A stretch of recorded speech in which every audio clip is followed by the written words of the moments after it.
Talktainment Radio Worldwide Sound. Talktainmentradio.com. We give you a reason to come.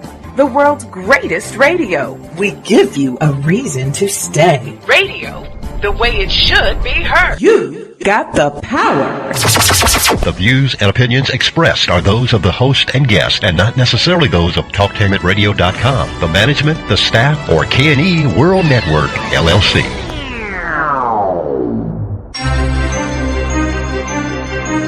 This is The Compensatory Concept with Mr. Neely Fuller, heard exclusively on Talktainmentradio.com, the world's greatest radio. Radio, the way it should be heard. And now, Mr. Neely Fuller. If you do not understand white supremacy, which is racism, what it is and how it works, everything else that you understand will only confuse you. Only confuse you. Only confuse you.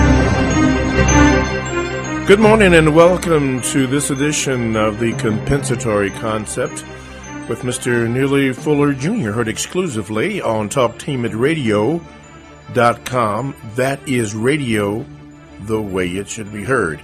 If you would like to get in contact with the show, you may do so by calling 1-877-932-9766, or you can Gmail me at 7mrbobby@gmail.com, and we will attempt to get to those messages or Gmails for your questions that Mr. Fuller can address.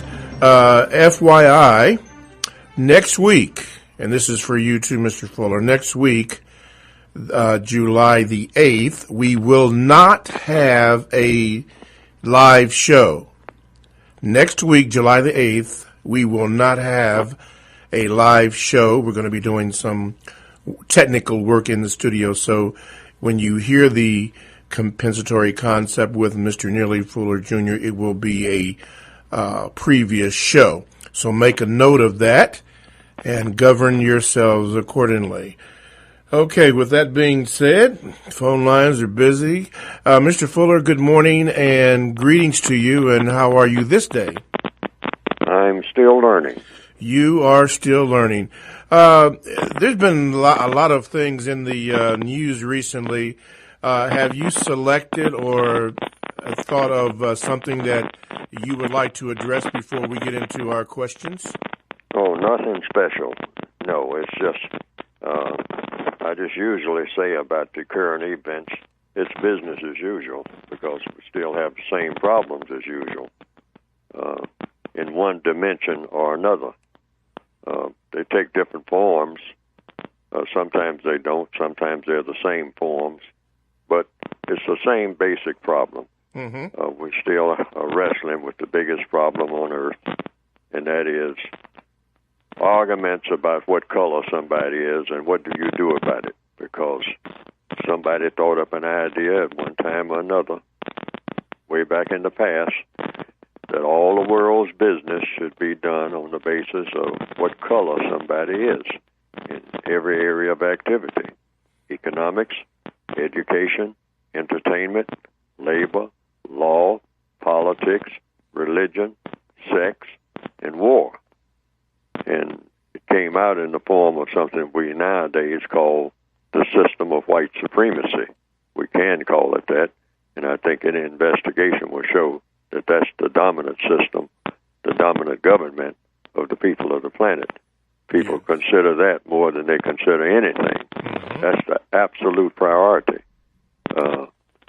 Whether they want to do it or not, it's in place.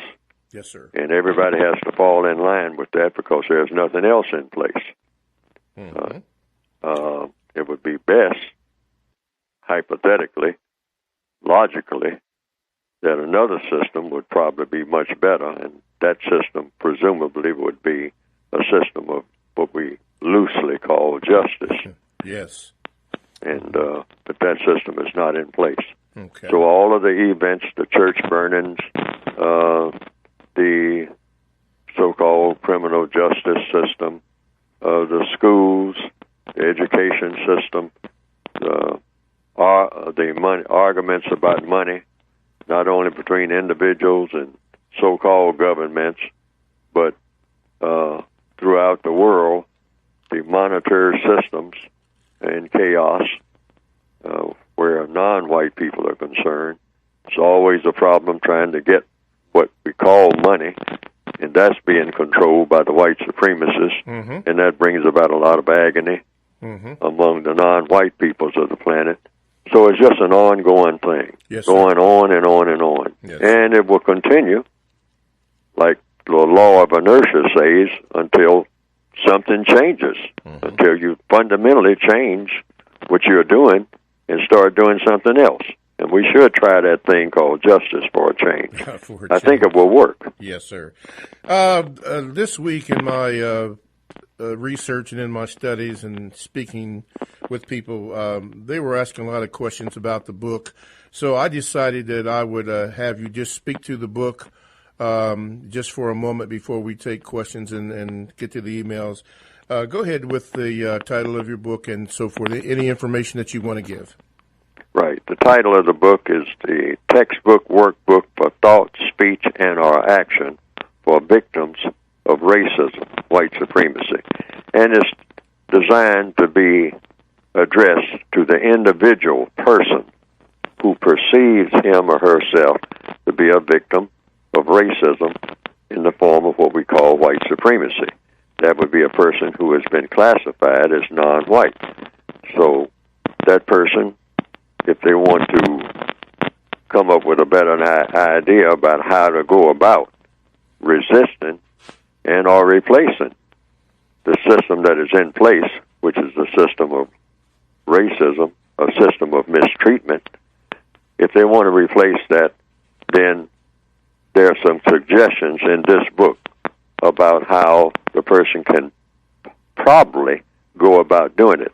Now, no one has ever solved a race problem, so these are just suggestions about maybe some procedures to try on an individual basis each and every day that may work better than what we're doing now and maybe resolve these issues.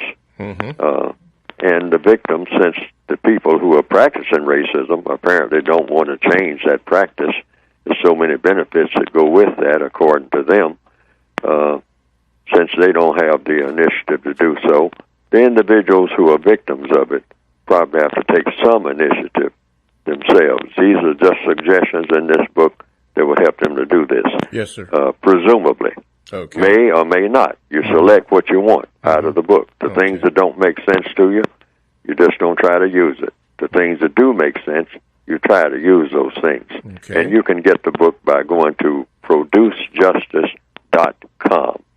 That's producejustice.com. All righty.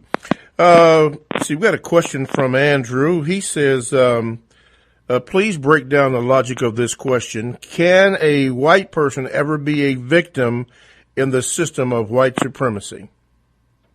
Not a victim of white supremacy, no. A person who is born white is classified as white.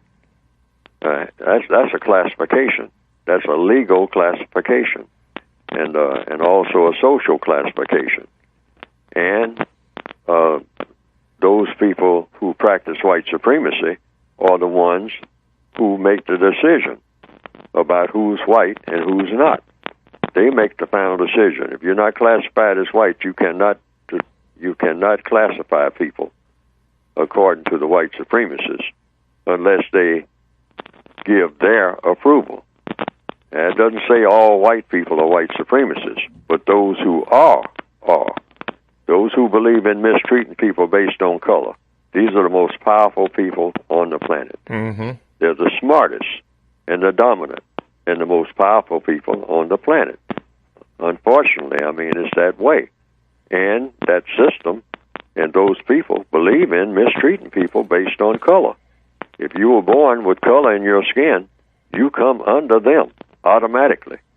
And they think and they propose and they actually actuate in all of their behaviors that you are somebody who is eligible, because you have color in your skin, you are eligible to be dominated and mistreated by someone who is classified as white. But a white person, under this system cannot be a victim of white supremacy. He or she can be a victim of non-justice.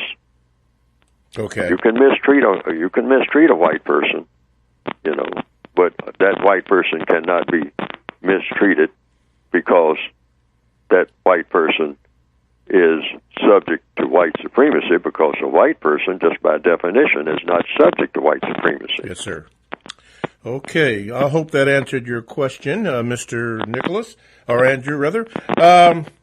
Let's go to the phone lines. Line number 1, you are on with Mr. Neely Fuller, Jr. What is your question? Hello? Yes. Okay, can you speak about how I could possibly be mistreated by the white supremacists through coding or technology?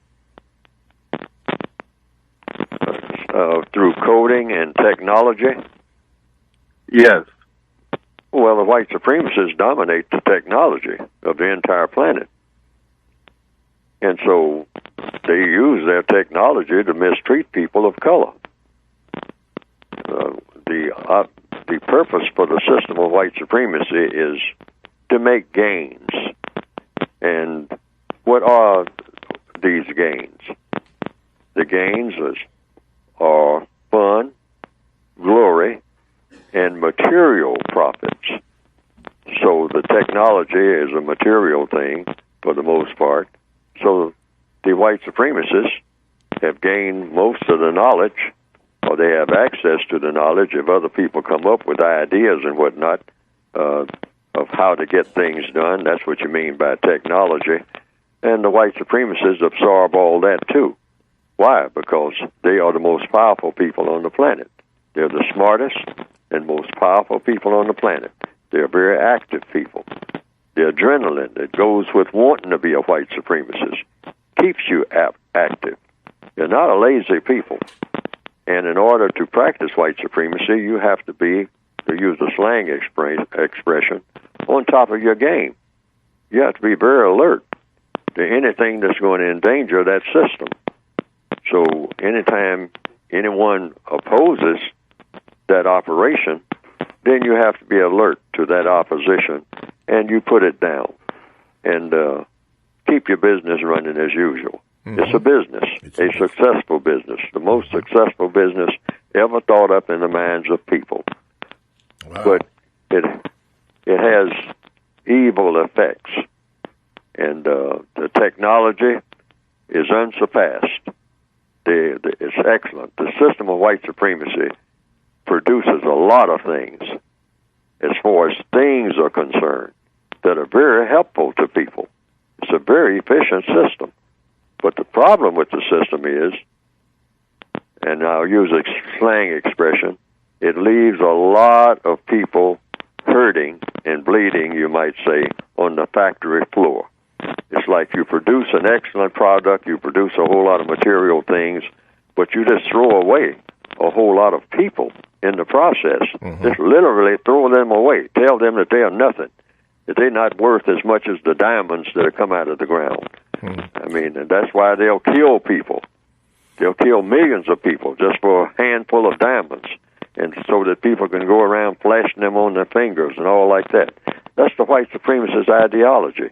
They throw away people, but they don't consider the people who are thrown away as being anything of any value. Yes, sir. Mr. Fuller, could you also say that the system of white supremacy, just as the analogy that you gave, produces no justice? Yes, because what is justice? Justice is guaranteeing that no one is mistreated. Now, this is the definition that I came up with, a compensatory definition, meaning the definition that was missing. And when something is missing, you have to put something in its place. Yes, sir. So, for lack of a legal definition, someone told me that there's no legal definition for the word justice, so I compensated by making up one. And I said it's two parts, guaranteeing that no person is mistreated. If any person is being mistreated, you don't have justice. Sorry about that, but that's just the way that works. And number two, guaranteeing that the person who needs help the most gets the most constructive help. Yes. Underline constructive. A lot of people will claim that they need help, but when you look at what they're asking for, you have to ask a question. Is this thing you're asking for going to have a constructive effect? A person might want to say, well, I need help. I need a smoke. I need some smoking tobacco. Well, all of the research has shown that when you inhale smoke into your lungs, you are not doing anything constructive for your body or for people who are around you with that smoke, what they call the secondary effect. Yes, sir. Of smoke. Okay. So that's not constructive. So you don't want to give that person any tobacco. You tell the person politely and courteously, well, I don't think this will be constructive if I, help you to get some smokes. There might be some other things that you need that will better your health and better everybody else's health around you rather than smoking tobacco. Yes, that's sir. Just an illustration. Okay. You're listening to The Compensatory Concept with Mr. Neely Fuller Jr., heard exclusively on Talktainment Radio.com, radio the way it should be heard. If you would like to get in contact with the show, you may by calling 1-877-932-9766, or you can Gmail me at 7mrbobby@gmail.com. Okay, caller, let's go to line number 2. Line number 2, you are now on with Mr. Neely Fuller Jr. What is your question? Greetings. This is Warren from New Orleans. Okay. And I just learned that there was another church burning outside of Charleston, so that's 7 churches. But my question to Mr. Fuller often mentioned that we as victims of white supremacy, whenever we see the white supremacists move in a manner that appears to be something positive, we should say to ourselves, here they go again, what are they up to next? So when I see this uniformity, denunciation of the Confederate flag and Confederate monuments that have spread like a wildfire among white conservatives, many whites who never had a statement about it, my question would be to Mr. Fuller, would this be an example of a type of white sacrifice, symbolic sacrifice of white supremacist symbols in order to assuage the victims of white supremacy who might rally around the incident that happened in Charleston? Would this be a white sacrifice? Right, with a denunciation by corporations, politicians, many of whom have expressed very conservative views about things. They all of a sudden have joined in chorus across the country to denounce the Confederate flag, and also in many cases, like in the city where I live in New Orleans, the white mayor has denounced Confederate monuments. These were stances they never took before. Would this be an example of a type of white sacrifice in order to generate mass confusion? Well, it depends on what's being sacrificed and what is meant by the term. See, every term that we use, that all people use, should have a definition. And you use several terms there, like conservative. Well, in order to find out what a definition is of any word, you ask the person who is using the word. If a person says that he or she is a conservative, you say, okay, what does that mean? Well, what does conservative mean? If you're does it mean you're trying to conserve something? Okay, what is it you're trying to conserve? In order to do what? And just wait for the answer. Let the person tell you what that means. If a person puts up a flag, you say, okay, why are you putting up that flag? Ask the person who is putting up the flag. You don't ask someone else why the flag is being put up. You ask the person who is putting the flag up. Say, why are you putting up this flag? And then let the person tell you. Just wait for the answer. And that's it. And that's anytime you see anybody doing anything, go into the question mode. All problems are solved, all problems, without exception, through the process of questions and answers. That's a universal principle. And everybody should tap into the universal principles, because universal principles are universal. Logic, cause and effect. These are universal principles. Fire will burn. Water is wet. These are universal principles.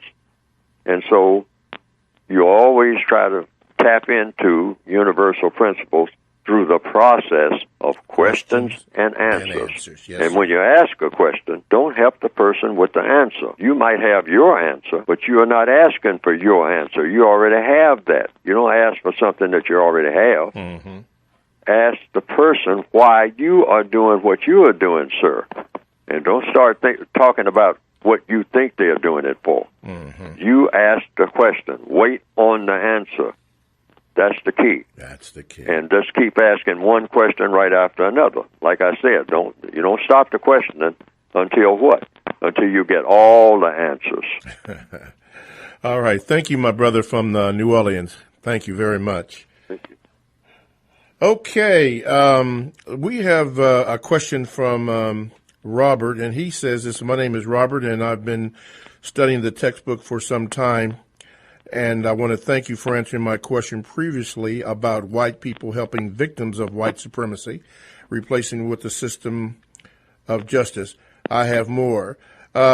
Should victims of white supremacy be concerned with shadow boxers, also called coons, when they speak and act in a way that helps to maintain the status quo? Is it correct code to even acknowledge them? And then how soon can we expect an updated version of the textbook work guide? Oh, wait a minute. What was that last question? The last question was, how soon can we expect an updated version of the textbook and work guide? Oh, it will probably be another 2 to 3 months, I've been told. Okay. Now, I'm steadily working on that, and I'm doing my very best to get that up to speed. Okay. And but I've had to keep putting it off and putting it off and putting it off. Okay. Now, the other question was, should victims of white supremacy he's talking about shadow boxing. Should victims of white supremacy be concerned with shadow boxers, also called coons, when they speak and act in a way that helps to maintain the status quo? Is it correct code to even acknowledge them? Oh well, I don't understand the question really. But as far as the use of the term coon or something like that, I don't use the term. You don't call anybody names except the names that they want to be called. That's a part of the code. That's a part of the courtesy. Always call people by the names and or titles that those persons want to be called. They ask to be called. Everyone is entitled to that. And so I wouldn't call anybody a coon. Yes, sir. Now, a person who is doing what you call shadow boxing, what I have said shadow boxing is, in a racial context, in the textbook for victims of white supremacy, is that we shouldn't box the white supremacist's shadow. Now, that's a slang expression, meaning what? That's a black person who a white supremacist is using to come out and speak in behalf, either directly or indirectly, in support of the system of white supremacy. And if I understand the question correctly, what should be done about people like that? Sometimes people used to call them, and still do, Uncle Toms. Well, now, what the code says about the capacity of people to practice what you call being Uncle Toms, that would fit every victim of white supremacy, if you want to use that expression, meaning a person who is cooperating with the system of white supremacy. You don't do anything about that because everybody cooperates with the system of white supremacy. Prisoners of war are all equal. You're cooperating whether you want to or not because you were born in the prison. Just by being there, you are cooperating. There is no system outside of the system of white supremacy for a person who is classified as non-white. If you're going to start trying to get rid of the so-called Toms, you're going to have to start with yourself. People don't seem to understand that. You're going to have to start with yourself. You say, "Well, I'm not one. I'm not a sellout." Well, now here we go with another term, sellout. No, you're definitely not a sellout because you don't have anything to sell, because you don't own anything in the system of white supremacy. If you're black, you own nothing. That house you say is yours is not yours. It's the white supremacists. That street that you're on is the white supremacists. Like you see young people sometimes say, "Hey, this is my block. You know, what are you doing over here in my block? I mean, I'm a gang member and whatnot. What are you doing in my block?" But if you ever notice, anytime the bulldozers come and bulldoze all those houses, including his grandmother's, which is where he's staying, he doesn't tell them that's his block. So what is he talking about? See, we all cooperate with the system of white supremacy. Why? Because we are born in a system of white supremacy. It takes in everybody who is non-white, and everybody is a prisoner of war who is non-white in that system. No exceptions to that rules. Nobody outside of that who is classified as non-white, black, brown, red, yellow, tan, anybody who has color, what we call people of color, everybody is subject to that system. So when you start looking for who the Uncle Tom of the week is, you have to start with yourself if you want to use that expression. Ooh, wow. Wow. Okay. All righty. We hope that answered your call, caller. Did you have another question? Okay, the caller's gone. Let's see here. See if I can get this in, and maybe we'll have to pick it up on the other side. Mr. Fuller, it says, during a previous show, you discussed the adoption of non-white children into white families, saying that it would make the child, quote, more of a victim, end of quote, than they would ordinarily be in a system of white supremacy. But statistics show that non-white children are least likely to be adopted, and oftentimes they languish in orphanages and in many cases never get adopted, and that has shown to have negative effects on them as well. There is a worldwide epidemic of non-white children living in, I can't pronounce that word, but anyway, it says, my question is, would it be unjust for these non-white children to be adopted by white persons who provide a nurturing and stable home environment? It's just an extension of the system of white supremacy of what's already in place. If you have a prison or a dog kennel, you can always pick out animals, which is what we're sometimes referred to as being, as non-white peoples in the system of white supremacy. We are treated like animals. Yes. And, you know, in a kennel, a dog kennel, we're sometimes called dogs and whatnot. Sometimes black people call themselves dogs, I mean, in a friendly way. All right, I guess you'd call it a friendly way.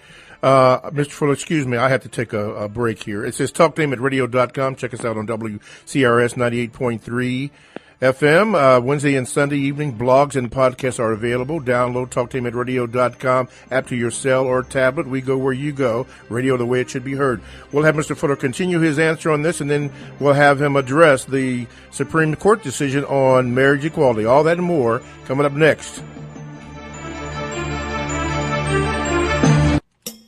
Talktainmentradio.com is the premier internet radio platform offering 40-plus talk radio-style programs professionally produced, optimized for online distribution, featuring Columbus, Ohio on-air personalities. Talktainmentradio.com offers listeners diverse programming options covering topics such as arts and culture, love, life and relationships, technology, religion, paranormal activities, local and national politics, women's issues, alongside health and wellness. Listeners can access their favorite Talktainmentradio.com programs free of cost through the website. Download the TTR app to your cell phone and you can take us wherever you go.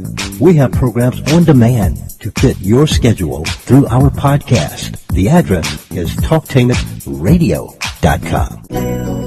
Hello, I'm Lisa Stockdale from Senior Agenda, and I would like to encourage you to visit the Worthington Retirement Community here in Central Ohio. I've had the privilege of working closely with the staff and residents over at the Worthington for the past couple of years, and I can promise you they make a wonderful community. If you or a loved one are considering retirement living, you'll want to pay them a visit before you make your next move. When you choose to join the Worthington, you'll gain the peace of mind that comes from knowing that their independent retirement lifestyle simplifies your retirement living. They take care of the cooking, shopping, and cleaning so that you can focus on the things that are truly important to you. Plan to visit the Worthington today. They're conveniently located at 1201 Riva Ridge Boulevard in Gahanna, Ohio. You can call ahead to schedule a tour at 614-933-8640 or just stop in. Be sure to tell them Lisa sent you and enjoy your retirement living.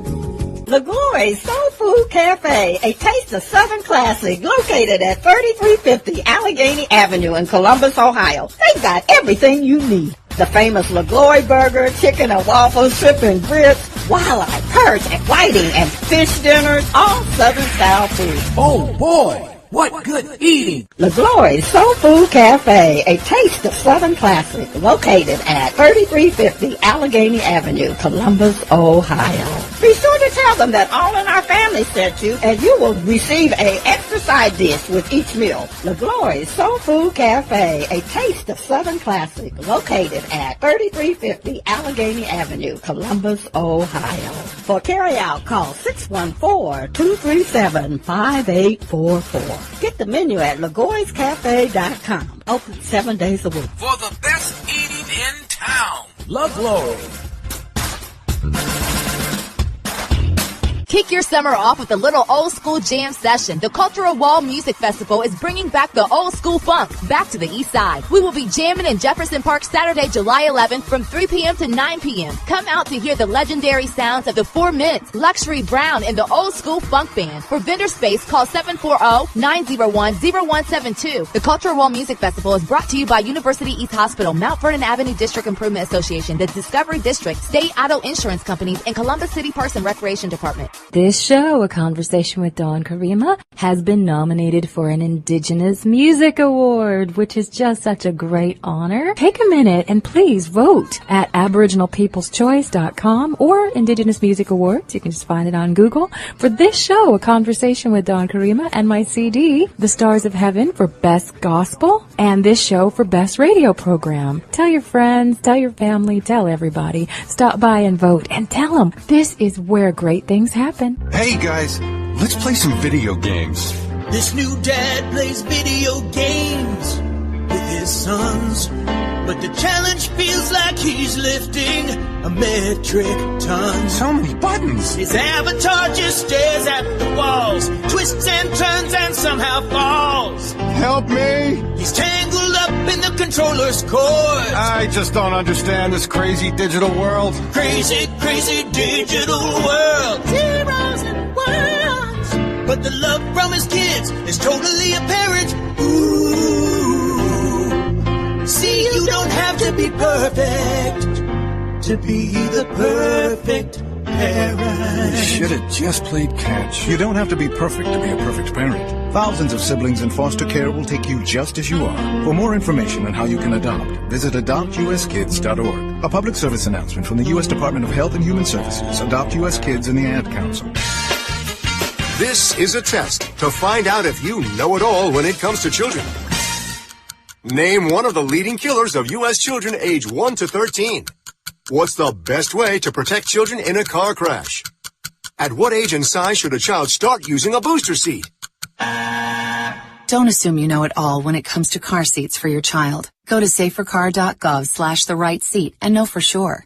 Brought to you by the National Highway Traffic Safety Administration and the Ad Council. The United Independent Compensatory Code System concept by Neely Fuller is considered as one of the substantial and basic books for understanding and effectively countering racism. Neely Fuller will turn upside down everything you've heard and everything you think you know about racism and how it works. Call area code 202-484-5461. 202-484-5461. I think I'm entitled. You want answers. I want the truth. You can't handle the truth. I'm as mad as hell, and I'm not going to take this anymore. Go ahead. Make my day. You got the power. Okay, welcome back for a second slice of the action here on Talktainment Radio.com. That's the world's greatest radio, and also radio the way it should be heard. This is Mr. Bobby, the co-host, along with Mr. Neely Fuller Jr., the author of the United Independent Compensatory Code System concept.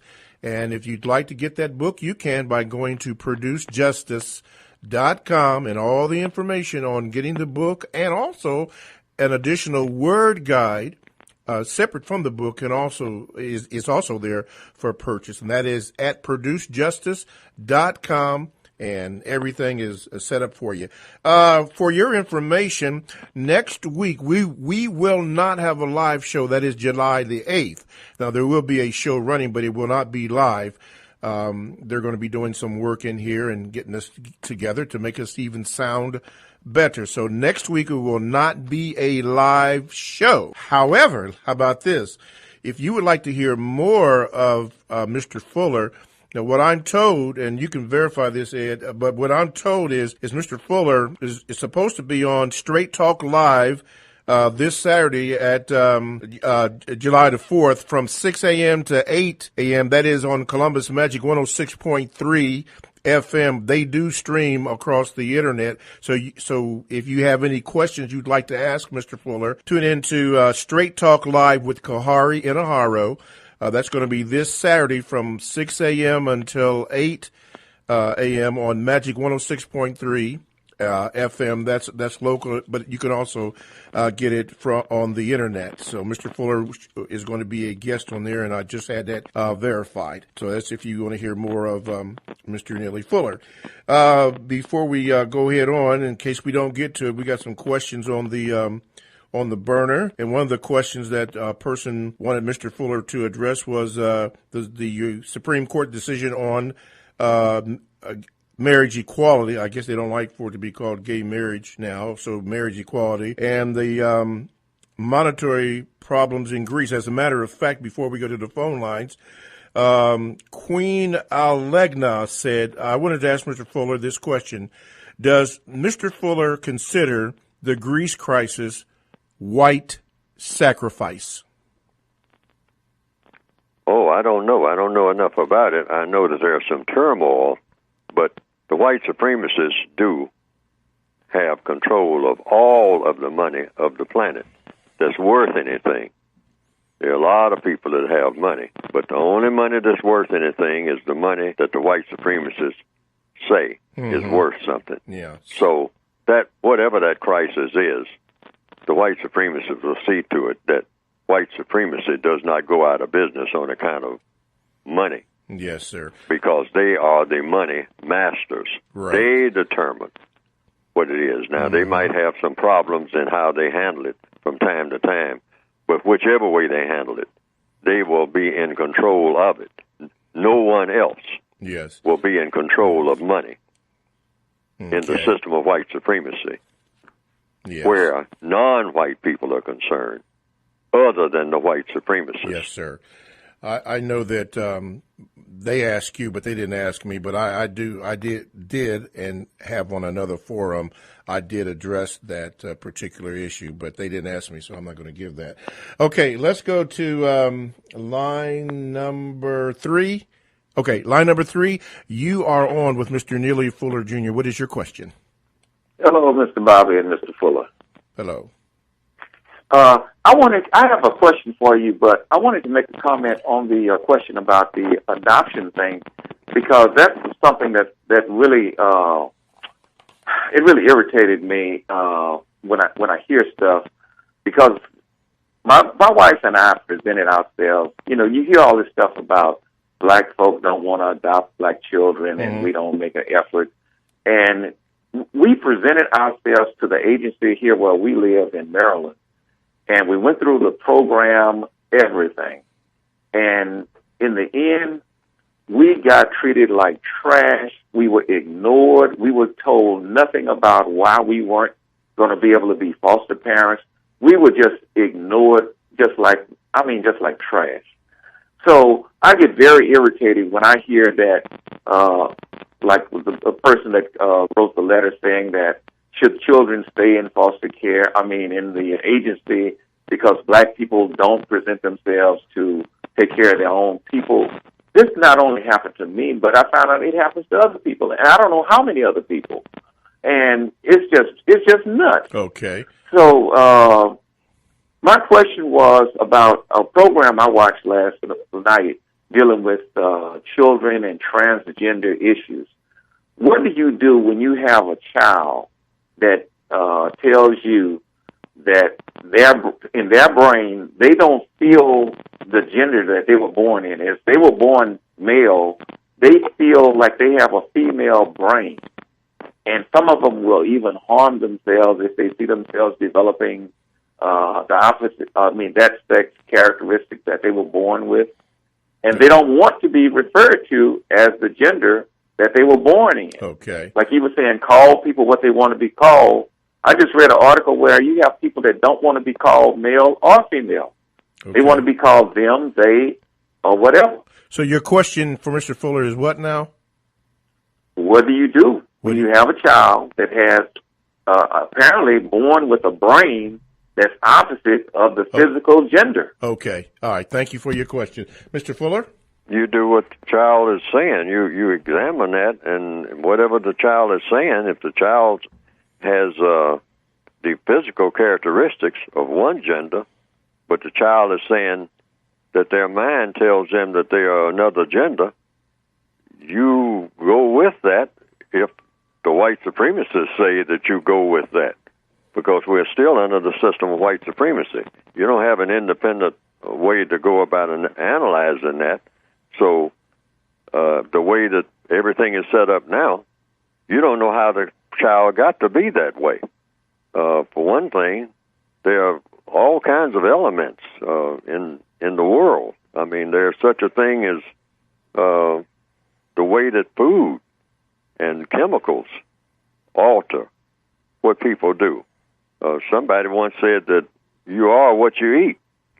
So we don't have any control over what we're eating and all like that. Maybe the majority of black people, if the white supremacists want it, it could be because they are extremely skilled, if they wanted to degenderize all of the non-white people on the planet just through the use of chemicals, so that we actually, every black male would walk around thinking that he's a female. And the way it would be happening is through the food that we eat. They could probably engineer that. They're very skillful. Yes. They are competent people. They are not stupid people. Yes. The white supremacists are very, very, very, very smart. Yes. They're the smartest people on the planet. Yeah. Mr. Fuller, are you familiar with chemtrails? No, I'm not. Okay. Have you ever looked in the sky and seen airplanes or jets flying around and leaving a trail behind them? It looks like a white trail. Oh, yes. Yeah, okay. Well, those are the chemtrails. And I did an article this week exposing that what you just said about poisons and chemicals that are put into alter and for certain behaviors, well, these chemtrails do that. And I used to think that they were just engine exhaust, coming off of a jet, but I found out that they are actually chemical trails that certain entities put in the air, and you see them, and they can control weather now. They put all kind of things that can alter behaviors and growth patterns and things like that. And it was awful. I think a lot of us have seen them, but that's what chemtrails are. So you are correct, Mr. Fuller, in what they are. The white supremacists are doing. Yeah, chemtrails. Let's see here. Let's go to the phone line. Line number 2. Line number 2, you are... Oh, wait a minute. I got to get this station breaking. I'm sorry. You are listening to the Compensatory Concept with Mr. Neely Fuller, Jr., heard exclusively on Talktainmentradio.com. That's radio the way it should be heard. If you would like to get in contact with the show, you can by calling 1-877-932-9766, or you can Gmail me at 7mrbobby@gmail.com, and we'll try to get your questions on. Okay, line number 2, you are now on with Mr. Neely Fuller, Jr. What is your question? Yes. Good morning. Good morning. I'm Tyreek from the Bronx, New York. My question is, it's pretty simple. It's, okay, so you heard about the recent shootings in Charleston. My question is, when black people want to separate themselves as far as residents away from white people, why are we considered racist or prejudiced? There's a book called Sundown Towns by James Lewin that talks about suburbs and all types of cities and towns that are specifically made to keep black people out of them. And yet, when black people wish to live amongst themselves and try to have more prosperity and peace amongst each other, why are we looked at as racist? Okay. Just my question. All right. Thank you for your question. Mr. Fuller? By the people who look at them as racist.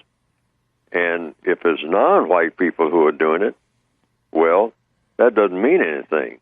If it's white people who are doing it in the system of white supremacy, that means everything. It's the white supremacists make the decisions about who everybody is who is classified as non-white. And they make the decisions, just like we just finished talking about the genders. They make those decisions. Black people can walk around and say anything they want to. They'll allow you to say it. They say you have freedom of speech. They'll say that. Talk. Tell us how you feel. Tell us what you think. We don't mind that. Why? Because we're going to tell you what to do, regardless of how you feel. I mean, you don't have any authority. We're white supremacists. That means just that. We are supreme over you. Every move you make, everything that you think, everything that you plan on doing. So, if you want to separate from me, how are you going to do that in my universe? You black people can talk it, but you can't get away from me if I don't want you to. In fact, if you plan on going to another planet, I'll have to take you there because you don't know how to get there yourself, and you don't have the means to do it. So shut up and do what I say, as usual. I'm a white supremacist. That's the white supremacist position. Yes, sir. And we cannot deny that so far they have been able to back up everything that they say. Okay. Let's see. Bruce asked, Mr. Fuller, in lieu of the recent Supreme Court decision on marriage equality, what is your thought on that? You mean the degenderization? That's what I call it. Program. He said what they are doing, equality. they are slowly wedding, and not so slowly, really. It's right in your face. They are meshing confusion among the classifications racially, so that there's a little symptom that we recently saw. White is the new black. All right. More confusion. Like they have 21 classifications now of race that make absolutely no sense at all. And so how many classifications are they going to find to top off with in gender? So when you match confusion in sex with confusion in race, you got mass confusion on a grand scale. You have perfected confusion. And who's going to be confused? The non-white people of this entire planet on a grand scale about what their classification is as far as color and what their classifications are as far as gender. They're not just going to stop at what you call the LBGT. Yes, sir. Oh, it's going to be some added alphabets to those. So to counter that, see, because counter-racist science is supposed to be about doing something about the things that you see happening. That's what codification is for. So I'm adding a classification now called counter-racist sexual. Since it's not about just what your physical gender might be, it's about what's going on in your head. So I'm saying a counter-racist sexual is any non-white person who is male or female, one or the other, not both, not a mixture, not a bi, anything like that. That's male, just what you call a straight male, and what you call a straight female, counter-racist sexual, who is also in their sexuality working to replace the system of white supremacy with justice. That can be made an official classification. In other words, just a plain old, everyday, garden variety, straight, whatever that means, black male with the same thing, black female, and or non-white, who is in their minds against all of this stuff that the white supremacists are doing, called counter-racist sexual. And when they ask you your sexuality, you say, I'm a counter-racist sexual. Yeah, why not? Since there's going to be a bunch of additions anyway, and you are what you think you are. That's what they're saying. Yes, That's sir. what they rule on. So what you do, you go with it. You don't fight against it because it's too late. Mm-hmm. See, so you just add on. But while they're adding on, you add on. See, that's the way we will counter that. Okay. We can go with that. Counter-racist sexuality. I'm a counter-racist sexual. Now, deal with that one. Yeah. Okay? Prove that I'm not. Okay. That's what I got in my head. You know, it's what you think you are. Right. That's what I think I am. Okay.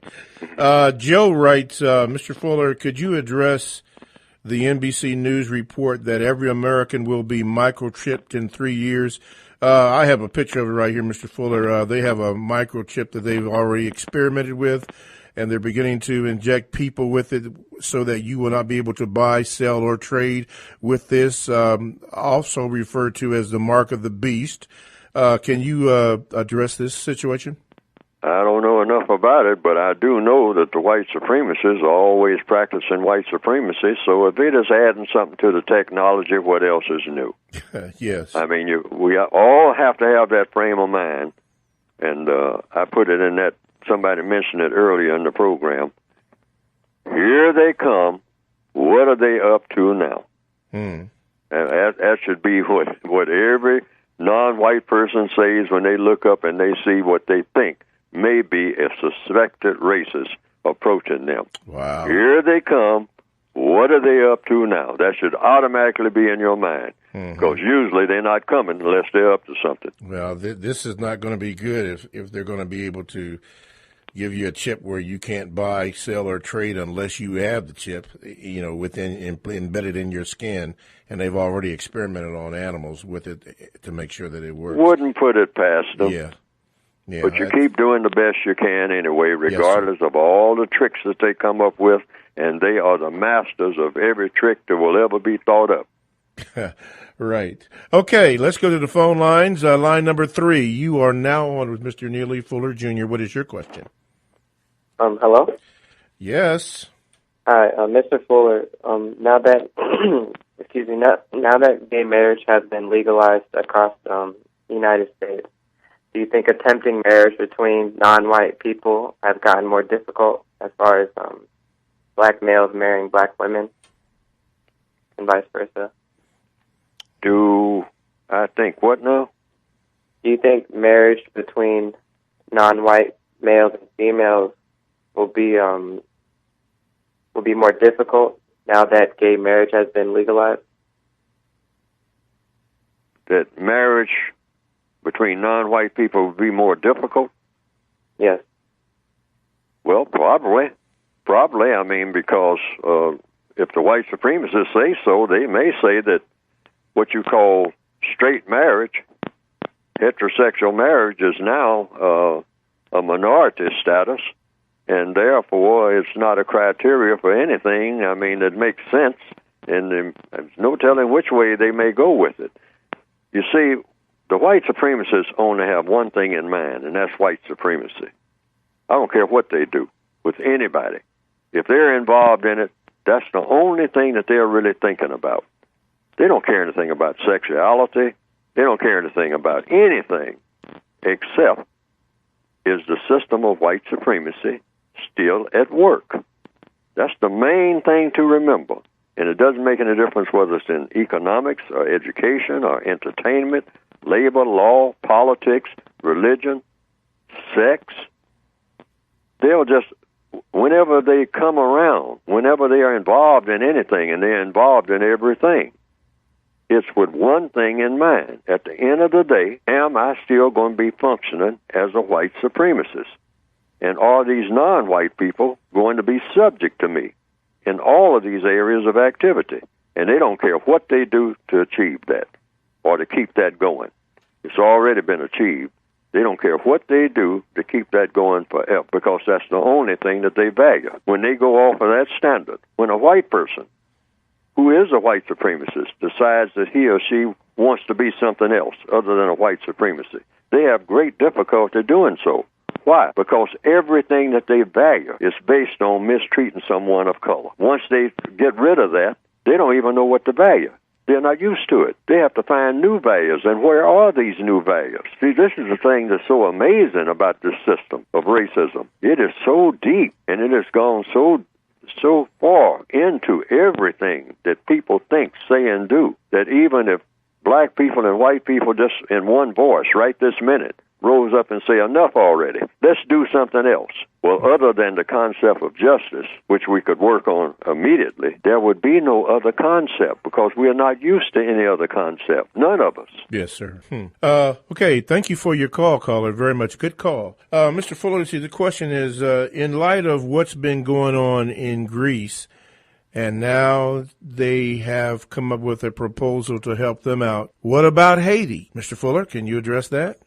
Well, Haiti is on the list of what's supposed to be. Haiti, the people who are called Haitians, predominantly are people who are classified as non-white, so they're not supposed to ever have anything under the system of white supremacy except punishment for being arrogant enough under Toussaint to think that you, with your military skills, can take us over or tell us what to do. So many a historian has said that the reason Haiti is in the shape that it's in now, and sort of like the head wagging people of the world, you might say, everybody kind of looks on them with great pity, it's because the white supremacists made that decision.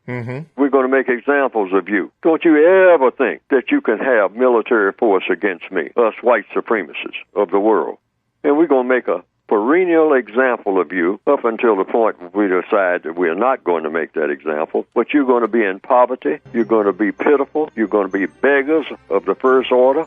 You're going to be dislocated trying to find a place to go, because you can't stand being where you are, because I'm going to see to it that where you are will never be anything until I decide that you're going to be something. That's like putting a vice grip on somebody. Yes, and that's, they're letting the dark people of the entire world know, hey, you want to get in my face, look at Haiti. That's what's going to happen to you. It's going to happen. Now get out of my face. All right, thank you, Mr. Fuller, and thank you, callers. If we messed up, we apologize, but hopefully we'll be better in 2 weeks. Talktainmentradio.com, the world's greatest radio, and radio the way it should be heard. Greatest radio. The most important question in all racial matters is why. One should always ask it. Radio, the way it should be heard. You've got the power. The world's greatest radio. Talktainmentradio.com.